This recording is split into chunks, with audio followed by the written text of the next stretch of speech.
আপনি আমাকে দিয়ে একটা হারাম কাজ করাবেন, আমি হারাম কাজ দিয়ে আপনি করাবেন, আপনি আমাকে তাকে দুনিয়ার বেনিফিট কি দেবেন বলেন? মানে আপনি তো দুনিয়ার মূল্য আমার কাছে জানি আমি, আপনি আমাকে তো you will not be able to deceive me. কোরআনের কাছে নিয়ে আসেন, মূল্যবোধ যদি থাকে তাহলে তার সামনে কোটে পড়ে থাকলো সে কোনোদিন স্পর্শ করবে না। Allah has taken his responsibility, Allah has created him her, and Allah subhanahu wa ta'ala is the owner of sustenance. Allah subhanahu wa ta'ala will provide everyone with the needs and necessities. তোমাদের মাধ্যমে যেন অন্যরা influence হয়, তোমরা influencer হও, তোমরা influenced হও না। তোমরা অন্যদের মাধ্যমে ইনফ্লুয়েন্সড হও না, তোমরা ইনফ্লুয়েন্স করো অন্যদেরকে। তাতে তোমাদের মাধ্যমে অন্যরা ভালো হবে, তোমাদের মাধ্যমে অন্যরা ভালো হবে। ওই যে মাটি থেকে, এটা মাওলানা রুমি বলেছে, ওই পুকুরের মাটি যেগুলো একেবারে নিচে থাকে, পুকুরে পানির নিচে, এগুলো কিন্তু একটু কি হয়ে যায়, গন্ধ পচে যায়, তো মাটিটার মধ্যে গন্ধ পাওয়া যায়। দেখি মাটি নিয়ে আসলে, কিন্তু মাটির মধ্যে একটু গন্ধ পাওয়া গেল, একটু সুগন্ধি, দুর্গন্ধ বাইরে একটু সুগন্ধি। বলে কি ব্যাপার, তোমার তো পচে গিয়ে তোমার তো গন্ধ দুর্গন্ধ বের হওয়ার কথা, কিন্তু তোমার সুগন্ধি আসলো কোথেকে? বলে আমার সাথে একটা ফুল ছিল, আমার সাথে কি ছিল, একটা ফুল ছিল, ওই ফুলের গন্ধটা এখানে ইনফিলট্রেট করেছে এবং এই কারণে এখান থেকে সুগন্ধি বের হচ্ছে।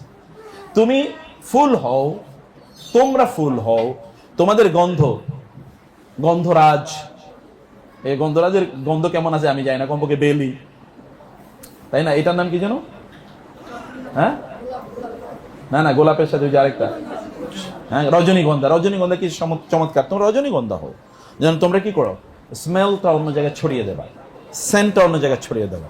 এই কাজগুলো তোমাদেরকে করতে হবে ইনশাআল্লাহ। আর এটা তো ওদের কথা বলেছি, এর মধ্যে মানে হিফজুল কোরআনে যারা আছে বাচ্চারা, অর্ধবার্ষিক পরীক্ষা তারা দিয়েছে, সেখানে অনেকে ভালো রেজাল্ট করেছে। বাচ্চাদেরকে আমরা কি বলি জানেন, বাচ্চাদের মধ্যে একটা মিরাকুলাস মেমোরি আল্লাহ তাআলা তৈরি করে দিয়েছেন। ওদেরকে কোরআনে দিয়ে দেন, কোরআনের ছায়া যদি আনেন ওদেরকে, এই যে কোরআনের আমব্রেলা, এই আমব্রেলা দিয়ে আর কিছু লাগবে না। এই আমব্রেলা ওদের জন্য কি, যত ধরনের প্রবলেম, সব প্রবলেম একেবারে ছেঁকে দেবে, এটা একটা ফিল্টারিং করে দেবে, কোনো প্রবলেম ওদেরকে স্পর্শ করতে পারবে না ইনশাআল্লাহ। ভবিষ্যতে যেন তোমরা মানবতার জন্য কিছু করতে পারো, তোমাদের আইডেন্টিটি ধরে রাখতে পারো, এবং তোমরা সত্যিকার অর্থে ভালো মানুষ হও।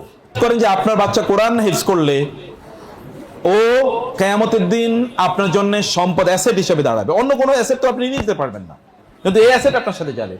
ও কোরআন যদি পড়ে তাহলে ও অন্যদের মতো দুষ্টমি হয়তো করবে, কিন্তু অন্যদের মতো কোনোদিন পথভ্রষ্ট হয়ে যাবে না।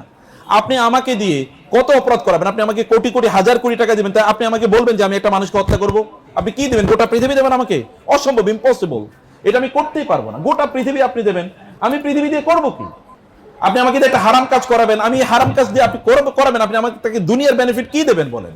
মানে আপনি তো দুনিয়ার মূল্য আমার কাছে জানি আমি, আপনি আমাকে তো you will not be able to deceive me, এটা করতে পারবেন না। এটার একটা ভ্যালু, মূল্যবোধ এরকম। সাহাবায়ে কেরামরা তারা দিনের পর দিন না খেয়েছিল তারা, কিন্তু তারপরে তাদের মাধ্যমে কোনো অন্যায় হয় নাই, ভ্যালু।